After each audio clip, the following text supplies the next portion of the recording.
This water is not safe. What kind of danger does it present? You get nauseous with it, you get like a diarrhea and an upset stomach. The majority of people in our town have died of cancer.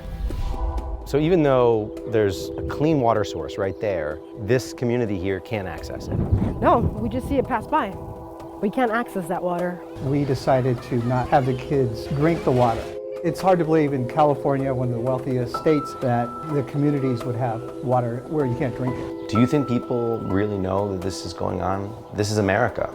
We're in one of the richest states there is. Many can't even bathe in the water that they're paying for. We say, well, at least we're not Flint, Michigan. In many ways, we're worse.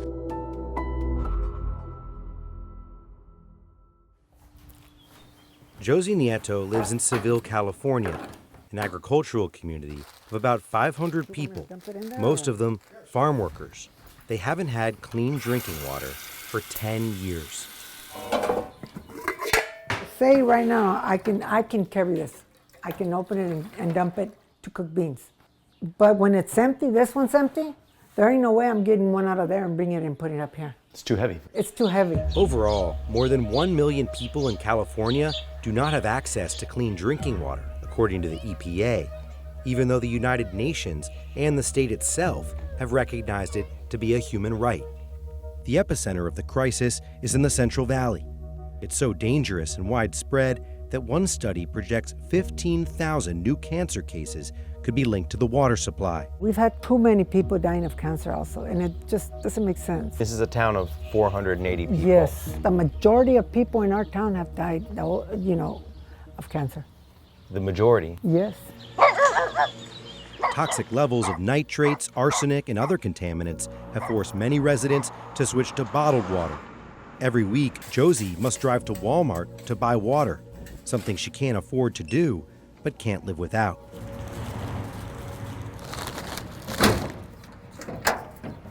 This is what you have to do. Oh my God.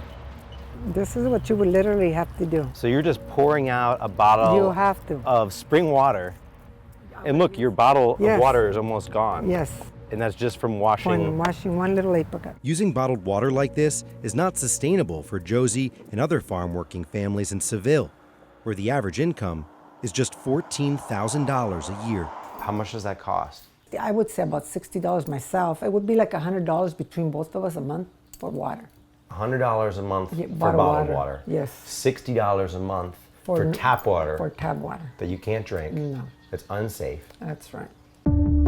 Nowhere is the disparity between who gets clean drinking water and who doesn't more apparent than here, the California Aqueduct that carries water from the Sierra Nevada mountains to Southern California, bypassing the Central Valley altogether. This is snowmelt flowing right through the Central Valley to Southern California. How do they feel knowing that they're living right next to clean water that they don't have access to? They can't touch it. People know, and there's a sense of frustration because you see it pass by, and it goes to Southern California. Susana de Anda is a founder of the Community Water Center and has been fighting on behalf of residents here for over a decade. This was the color of the water that came out a while ago in Ducor, California. Now, we like to say that looks can be very deceiving because it is the most detrimental contaminants that have no smell or a taste. So it's actually, this water is more detrimental to drink than this one. Our drinking water sources are plagued with a variety of contaminants. The biggest sources of pollutants are nitrates, and nitrates are coming from 3 major sources. Chemical fertilizer, look around, we grow food here. The second source is animal manure. We have more cows than humans in Tulare County. Animal manure is the second biggest source of nitrate pollution, and the third is leaky septic tanks. Water contamination from agriculture, combined with decades of government neglect and underinvestment in infrastructure, makes it hard to hold any one industry, government agency, or official accountable for the crisis. By the time it gets to the tap, if you know not to drink it because you have bad water quality, you don't drink it. Or you get notifications not to drink it. So by law, they have to let people know. Yes. But it's not illegal for them to be pumping water that's contaminated into your house. By law, they're responsible to notify the consumer. But in the long run, the water provider should be fixing the problem. It's very expensive to bring in a treatment facility for a community of 200 people or 200 connections. When the facility is going to cost over millions of dollars, then it's unaffordable to bring it in for treatment. Seville is one of 15 communities in Tulare County deliberately excluded from the main public water system. In fact, in 1971, county officials deemed these towns too small and having, quote, little to no authentic future. 48 years later, Seville and 14 other minority communities are still labeled as can't-serve districts. How did this happen like this, that some people have it and others don't? The system has been set up this way to allow some residents to have basic necessities met while others are left out. Students at local schools have not had clean tap water for years, forcing them to rely on bottled water. Some pay for it with grant money. Others must tap into their own budget. I see, walking around, there are water fountains. That's why we continuously tell the kids to drink out of the bottled water, and also to encourage them to drink water at home that's bottled. 20 minutes away in nearby Visalia, it's a very different story. Clean, safe, and affordable drinking water. This water is safe to drink. This water is 100% safe to drink. You drink it at home? I drink it at home, yes. Is it possible to grow this system and connect this grid to a place like Seville? Saying that we can just connect somebody to our water system and be able to supply them safe, reliable drinking water like we do to our customers, it takes water mains, it could take additional wells. It costs money. Every month, Josie and other Tulare County residents meet to discuss possible solutions to the contaminated water crisis. So we're working towards making sure that we create a reliable source of funding that's going to be available for these systems, including private homeowners on private wells, to be able to tap into it to figure out, what kind of treatment they need.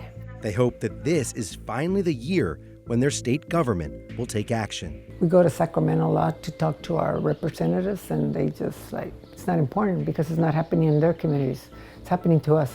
California's new governor, Gavin Newsom, has made it clear that clean drinking water for all Californians is a top priority. A new bill that's up for a vote would require funding water treatment and infrastructure, including in places like Seville. At the moment, it looks like the funding will come from the state's climate change program. The state's EPA, which is responsible for making sure all residents have safe water, supports the legislation. It's really about just putting money, and not a huge amount of money in the context of California, just to pay for the operation and maintenance of water treatment.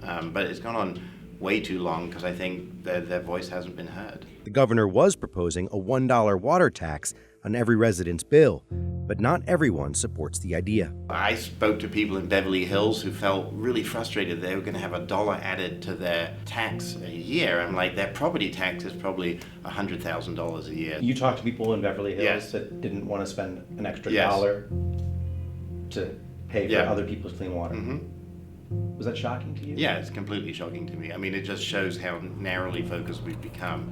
And we're not thinking about, wow, there are people that live not 100 miles from here that don't have access to drinking waters. California might have a solid plan in place for cleaning up its contaminated water, but dozens of communities around the U.S. continue to struggle with water that does not meet clean water standards. We have drinking water conditions, old infrastructure throughout the country. In Florida, in Texas, in Detroit. It's everywhere, and we need to really take this into major consideration. Clean water is vital for our health and our lives. When the world found out that Flint, Michigan, that they were telling their people that the water was safe when it wasn't, there was outrage. It used to make me real angry, but now just kind of disappointed and sad that we've been at it for a long time and we haven't been able to fix this. And I have people here that have little kids. I want them to be able to go get up and be able to drink water and not be worried about their generation to not be able to drink water.